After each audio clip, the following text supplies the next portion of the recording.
Hello, everybody, and welcome to the Crypto Hipster Podcast. This is your host, Jamil Hassan, the Crypto Hipster, where I interview founders, entrepreneurs, executives, thought leaders, amazing people all around the world. And today I have an amazing guest. We're in for a treat because I'm going to learn and you're going to learn at the same time.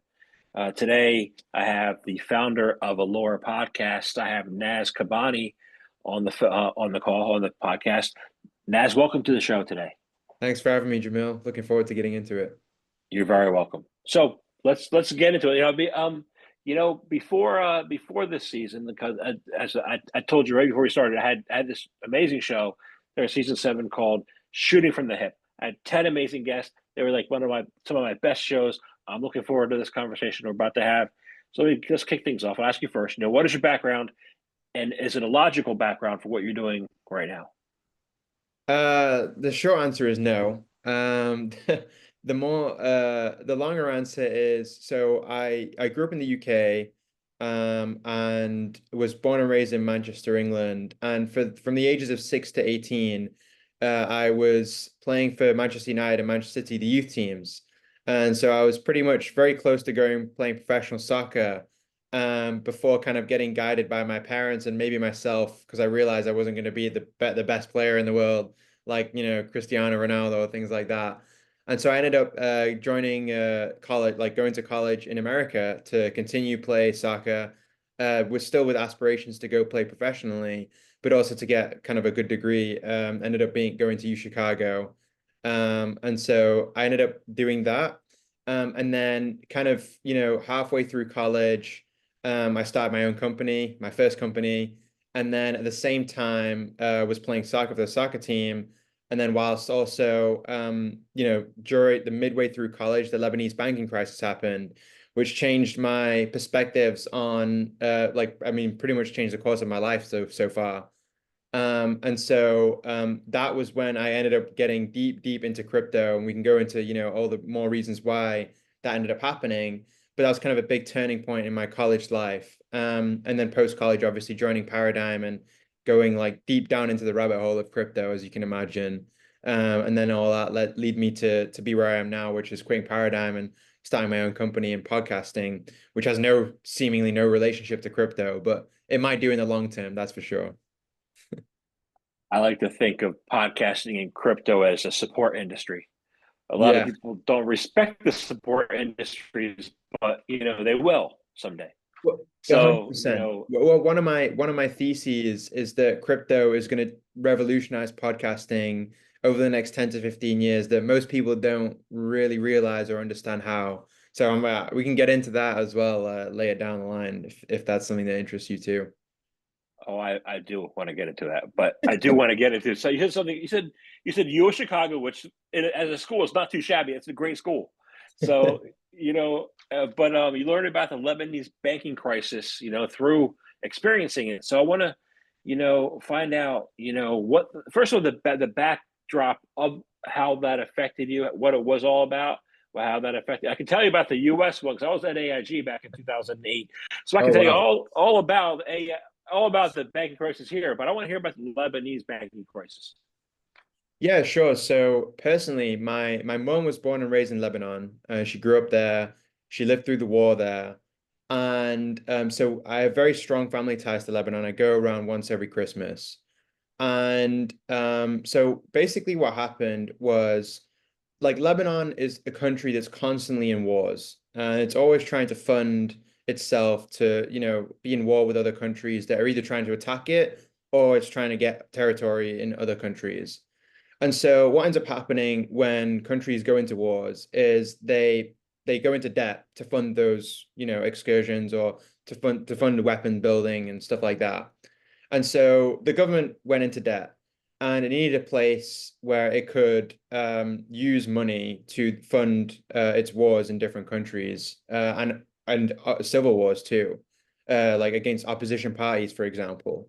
And so what ended up happening is the government ended up stealing money from the banks, and the banks ended up stealing money from the people that were depositing money in those banks. And so it's kind of like a chain reaction, if you will. So the money was getting stolen by two sets of parties. Um, and so what ended up happening was my family, who own a chocolate factory, Yeah, they own a chocolate factory in Lebanon. They ended up having like 90% of their life savings pretty much taken from them. And the ultimatum that they faced with was you can either withdraw your money and lose 90% of the value of it, or you can keep it in the bank and the government just they use it the way they want to. And so obviously my family, this wasn't very good for my family as like, we've been working on the chocolate factory like since my granddad started it. It was like, a good multi-decade, multi-generation business. And so what we ended up having to do was literally start storing cash under the mattress. Because there was no way to like whenever we received a payment from a customer, you didn't want to receive it and deposit the money in a bank account. You wanted to just literally take the money and store it in under a mattress because that's where it's safest. And so at the time that happened, and I was hearing these stories from my family, and I was like, oh, surely there's some sort of, solution for this where my family don't have to store their life savings underneath their mattress, which could be so vulnerable, like for people coming in and attacking it and like just taking all the money, literally. And so that's naturally kind of how I drifted into crypto and like the idea of self-custody and storing money digitally without any control from a government, for example, that could steal it. And one funny, well, not funny, but like it was funny to look back on. But one funny anecdote was on my mum's side, her sister was working at a bank at the time. And so there was half of my family were running the business, and then one of my auntie was working at a bank, and my family were getting angry at my auntie because they weren't able to get their money. But then my auntie had to explain had to explain to my family that she had no control over it, and people were breaking in to the banks to get their own money. They weren't breaking in to rob the banks. They were breaking into the banks to rob their own money back from them. So that was kind of just like a high level of like the craziness that was going on at that time in Lebanon. So there's a common perception, maybe it's misperception. They say gold is for war and Bitcoin is for flight, but it seems like Bitcoin. Well, actually, how did Bitcoin, how did the crypto become a lifeline for the Lebanon's banking crisis? And then I want to find out, how Bitcoin became good for war. Yeah, so what ended up happening in Lebanon after the banking crisis happened was you had kind of a bifurcation of usage. So you had the older generation using cash because that was what they were familiar with. But then you had the younger generation who were more like technologically savvy, who were more willing to adopt new technologies that solve problems for them. They ended up adopting Bitcoin and crypto more generally for like just to do business, to exchange, whether it be stable coins or Bitcoin in general, just to do business with each other. And so what ended up happening is you have a bunch of these centralized exchanges where, people can exchange whatever crypto, like everyone knows them, the Coinbases, the Binances. But then what ended up happening is you have these peer-to-peer exchanges, and a lot of them used to live on Telegram and like chat apps where you can go and like, literally just request like, hey, is anyone selling, 10 BTC or, like something like that. And then they connect you with another person who wants the other side of that exchange, that transaction. And so that is what a lot of was happening in a lot of Lebanon or a large part of Lebanon at that time and still is today, is people are engaging in these peer-to-peer exchanges. A lot of because the government they're cracking down on crypto. They don't like it because it's outside of the purview of their control. And so that's kind of what you're getting with the younger generation who are more tech forward, but they can't be stopped. That's the beautiful thing is that these peer-to-peer exchanges, no one's in control of them. Obviously, there's a level of trust that you have to have with the other person. But by and large, these groups are very trustworthy because otherwise there's no other option for these people aside from losing all of their money if they deposit the money in a bank. You remind me a little bit of Ukraine, you Yeah. know, where you have the older generation with the cash and the younger generation building infrastructure for the. So in addition to just peer to peer exchanging, like over there in Ukraine, they have it's really a smartphone and a wallet. Like their whole identity is on a smartphone. It's a state of in a smartphone, right? So how is Lebanon similar. I mean, Lebanon is similar in the sense that all you really need to access crypto in Lebanon is an internet connection and a phone or a laptop. And so in that regard, like the access to crypto is the same from a technology standpoint. And I guess that like from a Ukraine to Lebanon situation, like they are both in wars currently, and they both need crypto to sustain themselves as a country. I'd probably say the one difference between the two countries is that 30% of Lebanon's economy is fueled by remittances, which I don't know if it's the same for Ukraine's, but a large part of the Lebanese economy is fueled by people sending money back home to their families.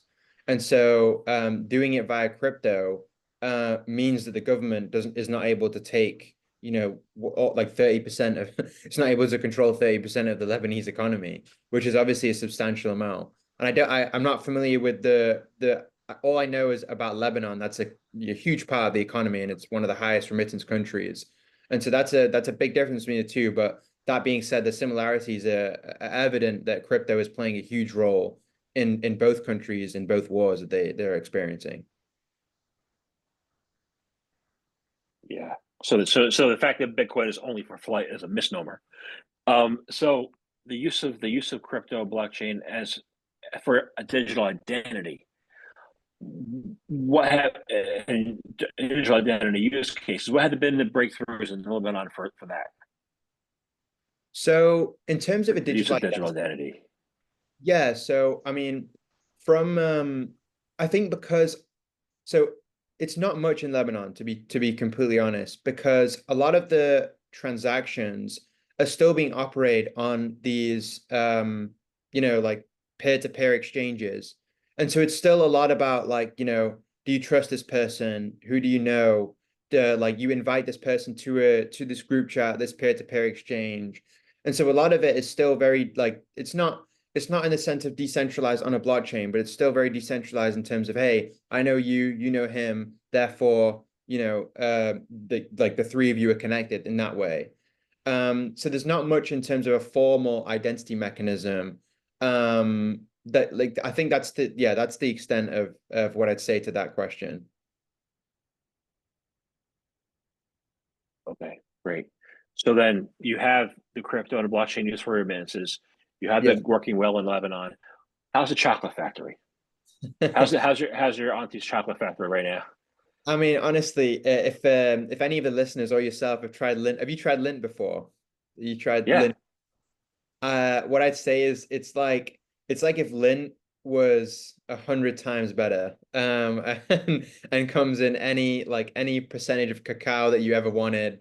It's literally like the Charlie and the Chocolate Factory, and I had the pleasure of going to visit. Like, they keep the family secret, the family recipe secret, obviously, so that no one ends up copying it. But I was lucky enough to go and like visit the chocolate factory over in Lebanon. And thank God for crypto that my family is able to carry on running the business, because my one of my goals in life is to bring it across the pond to the US and the rest of Europe too. Bring the chocolate across the world, right? Yeah, yeah, yeah. I mean, people just need to experience this at some point in their lives, because I can't have any other chocolate again now that I've tried, that I had that consistently. So it might be a curse rather than a blessing, to be honest. No, I've had some good chocolate. I went to Santorini, Greece, and there's this thing called Luca Modus, like donut balls. All right, so downtown, and the guy had a pastry shop. Well, the pastry shop was the front for his bookie business, but he was injecting the Luca Modus with chocolate, and it was like so good. My wife and I were there like an hour. We didn't want to leave, you know. So I'm glad your auntie's still in business, you know. Um, so as far as peer to peer, though, I'm sure you noticed what happened on Friday with Binance and with other order books around the world, and causing the crypto crash to 16 billion in a day, which is wild. But that's not really peer to peer, right? That's more than peer to peer, right? Why is peer to peer, like Bitcoin was created as a peer to peer network? Why is peer to peer better at the end of the day than all this fancy stuff? I think I mean, I think it all comes down to a trade-off of who and what you trust. I think that's probably the biggest differentiator between doing something peer-to-peer versus doing something, in a more centralized fashion. In a more centralized, exchange, you're trusting that one party to make sure that the like all of your trust and your insurance goes to that party. For example, we can use Binance in this case, given they're top of mind. When you exchange on Binance, you're entrusting them with one, custodying your funds, and then two, making sure that the other person on the other side of that exchange, whether it's Binance or another entity, is delivers what you have requested. And so and then the good thing about that is if it doesn't work out, you can always complain to Binance and, their company policy may offer you a refund or they have some sort of guarantee on some funds. However, the issue with that is that if something does go wrong on the on the other side of it, then you also could be left with nothing. And if a crash happens a la FTX, you could be left with no money and losing a lot of your. Again, it's the same concept of trust that happened with the Lebanese banking crisis. Like if you entrust your money with someone and they lose it, you are powerless to stop it. And so that is kind of like how I see a centralized exchange working. On the opposite side, a peer-to-peer exchange, you custody your own money and you exchange it with someone and you make that decision about who you exchange that money with. So what that means, simply put, is that you are in control and the only person you trust is really yourself and your own judgment. And so that is probably the biggest difference between a peer-to-peer exchange and a centralized exchange is where the trust lies. And if you're confident and you're comfortable in trusting your own self and your own judgment, then using a peer-to-peer exchange is far safer. However, if something does go wrong on the person on the other side of the peer-to-peer transaction is a bad actor, then you only have yourself to blame in this case. So Binance and other centralized exchanges in this way, they help shift the blame and put the blame on them if it doesn't work. Versus if you use a peer-to-peer exchange, the only person that you can blame is yourself if it doesn't work out. Because you can't, there's no way of getting a hold of the other person and forcing that person to give you what was owed if you are engaging in a transaction. So yeah, happy to dig deeper wherever on that one. We will. The good thing is we will. So you have all these institutions. You have the BlackRocks of the world. You have the JP Morgans of the world. You have Binance. You have all these institutions coming in, and are they? The question is, are they really reducing the trust deficit, or are they causing more of a trust deficit? What do you mean by trust deficit? It had always been a trust, missing between people and the banks. That's why Bitcoin was created in the first place, right? So, peer-to-peer network, you're supposed to improve trust, but you have all these institutions coming in and we're moving away from a peer-to-peer network, it seems to me. Like that's what we started out as.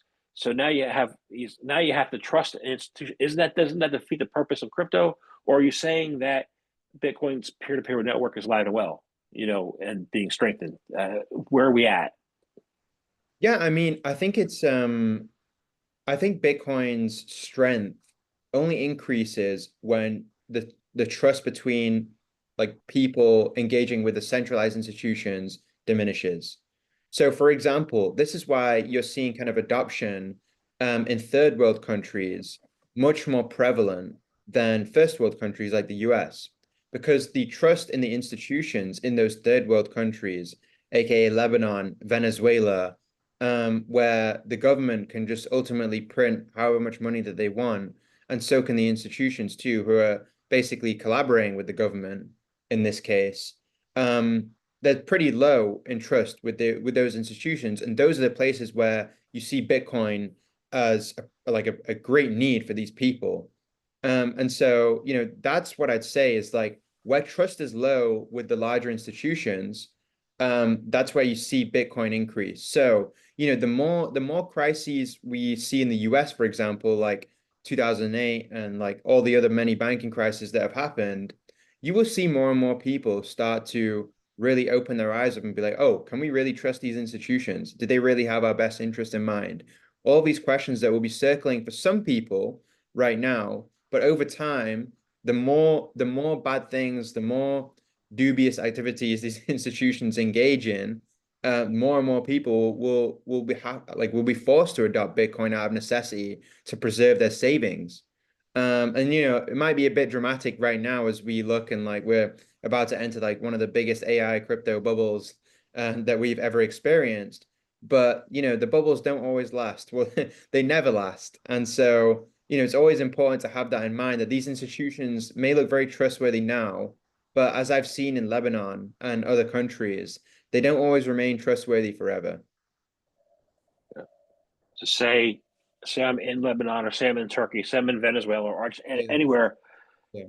and I'm a regular retail person, and I don't know if I should trust technology. I don't know how to trust myself.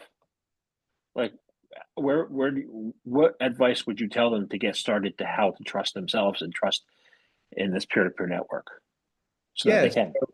Yeah, so the first thing I'd say is find a trusted friend who does use the technology, because there's no easier way to learn than learning from someone else who's actually doing it. And so, like the classic, yeah, I mean, that's how I learned pretty much most things in my life, is just find someone who knows more than me about that and just start asking them questions and start seeing what they see and doing what they do. And so there's a lot of young people in Lebanon that are currently very savvy with how to use crypto. And so if you're someone who doesn't know how to use crypto, just look at how people are using it and sending payments and what apps they're using, like anything. And I think, if you don't have any friends because you're on your own or anything like that, then just reading about what people are using and how they're using it and trying out for yourself. Obviously, don't put all of your life savings into like testing out an application, but like a really small percentage of it just to see how a transaction works, or who receives it on the other end, or how you organize a transaction with a third party that you don't know, like off of Binance, or a peer-to-peer exchange. And so just try things out, with very low stakes to begin with, and get comfortable with it, because you're not going to be comfortable with something that you don't understand. So until you start using it and understanding how it works, then you'll slowly start to become more comfortable. And then when you do become more comfortable, try and teach it to someone else too, because then you'll know if it's clear for you to explain it to someone else, whether you really understand it or not. Yeah, that's good advice. So I'm thinking, this is in between. This is the backdrop here is war. Okay, Yeah. this past week, President Trump went to the Middle East. Looks like they're brokering peace deals and peace going forward. How do you think Bitcoin and crypto will fare in a time of peace and prosperity? Is it still relevant, or does the crypto go away? What do you think? That's a really tough question. I think I think it just depends on how honest the institutions are in the times of peace and prosperity. We're lucky enough to have a very long span of peace and prosperity in the US relative to other countries. And we see Bitcoin prospering in the US, not from necessarily not from a life-saving standpoint, but more so from a speculative standpoint. So the technology can still proliferate in a country, even if there's time for peace and war, because something that's remained constant throughout the history of humanity is that people love to gamble and speculate. And so, it's human nature for people to try and hedge against or speculate and predict what's going to happen in the future and put their money where their mouth is. So I think in the countries where there is peace and prosperity, we have examples of first world countries that don't necessarily have wars at the rate that the third world countries do, or their economy is not collapsing. But you're still seeing crypto being adopted. It's just not as essential to the lives of those people, which I think is something that you see that's prevalent today. Yeah, I agree. I agree. So one of the things that happened when we talked about Binance is one of the things that happened is, some people lost all their money this past weekend. Some people took their lives, unfortunately. It's very sad, you know. Yeah. So what's the words of encouragement you have? Like, and some people have made mistakes over the years. I've made mistakes and lost money, right? What words of encouragement would you have to those people who, might be down right now to come back and say, you know what, stick in there, it'll be okay. What words of encouragement do you have for them? Yeah, so I mean, I listen to the Founders podcast a lot by David Senra. I think it's a great podcast. And one of the things he said recently, which really resonated with me, is he said usually the best founders have the most mistakes under their belt. And if you look at a mistake as a setback, it's going to be really hard to learn from it. But if you look at as a mistake that you've made as a lesson, then and you keep teaching yourself stuff constantly if you keep making mistakes. And so the bigger the mistake, obviously the harsher the lesson will be. But hopefully if you view it as a lesson, you're able to just literally, it's like a class, it's like a course. You learn from it and then you don't do it again.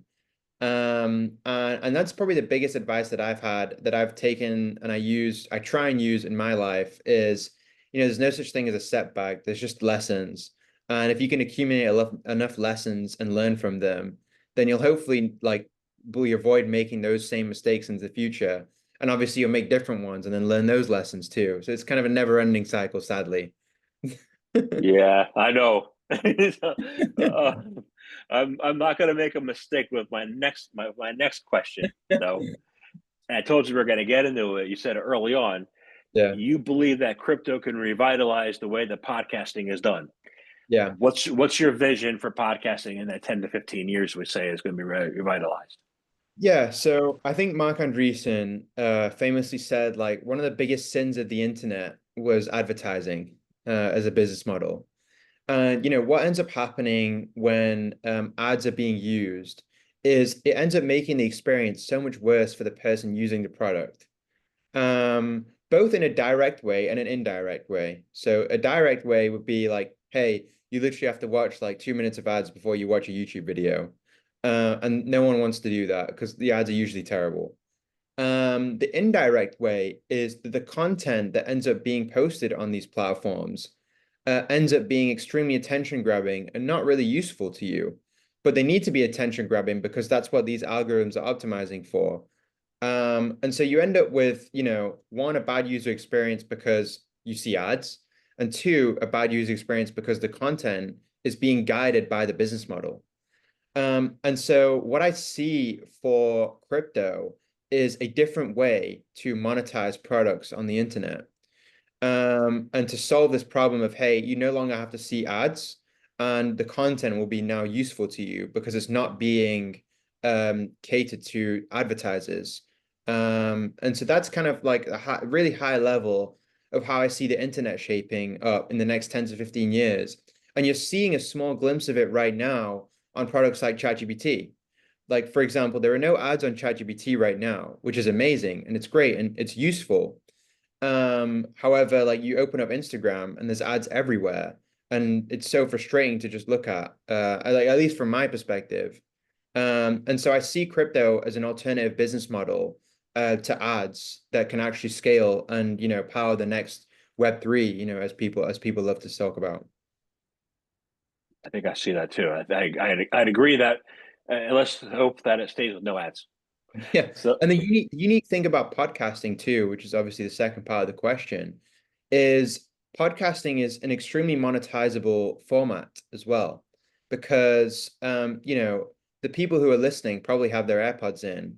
And it's a very close-knit experience, and you're spending, 45 minutes to an hour of your valuable time listening to two or one person talk about something that's very interesting to them. And for example, I listen to David Senra a lot of founders, and I might have spent like a lot more money than I would have buying his books that he's recommending and his business biographies than I would have elsewhere. And so, David Senra has probably contributed to like $500 to $1,000 of me spending in books, which is crazy to think about. But he's basically advertising books, to his listeners. And that is an example of something that's an extremely monetizable format. And how crypto could make it even more efficient for him is now if people in different countries can like pay for something, and it all gets attributed back to David Senra. And so now, because you have a transparent ledger, you can track, okay, like Bob has paid, $200 for $50 for a book in the south of in South Africa, for example. And because it's all in the same payment system, you can attribute that payment to a link that's, maybe sent by David Senra. And so it enables this global, because we have now a global payment system, attribution becomes a lot easier across borders. And so now the market for David Senra is no longer in the US. It's global because he has a global payment system at his fingertips. But obviously this doesn't come without, the technology becoming easier to use, and proliferating more than it is right now. We're still so early. Makes sense. Makes sense. Interesting. So, one of the things I usually do for my guests is I ask the second question is about their company. So I want to ask you about your podcast. I didn't do that yet. So, you're founder of Alora Podcast. What's your focus? What's your vision there for your podcast going forward? And what do you like about it? And why should people listen? Yeah, so Alora Podcasts is a platform that makes it easier for people to find podcasts. So if you enjoy listening to podcasts and you find yourself listening to three or four podcasts that you end up going back to every time, we make it easier for you to find different podcasts to listen to and stuff that would interest you. We use a whole bunch of tech underneath it, and we're building it for a while too. But that's essentially what we're building at Alora Podcasts. And like the easy way of thinking about it is it's just YouTube, but the podcasts, just podcasts. So that's pretty much what we're building, and we're already starting to see some traction, which has been great. And hopefully we'll only go up from here. Sounds good to me. So I want to thank you very much for your time today. I enjoyed speaking with you. Um, my last question is really easy. How can people find out more information about you, about Alora Podcast? How can they, have any more words of wisdom that people could take, from this show from you? You can find me on Twitter, at Alora Podcasts. And yeah, that's pretty much, I'm pretty low key online, but feel free to follow me on LinkedIn, Naz Kabbani, NASSOUHKABBANI. And in terms of this podcast, it's been a pleasure talking to you too. Thanks for having me. Yeah, awesome. Thank you very much for your time today. Appreciate it.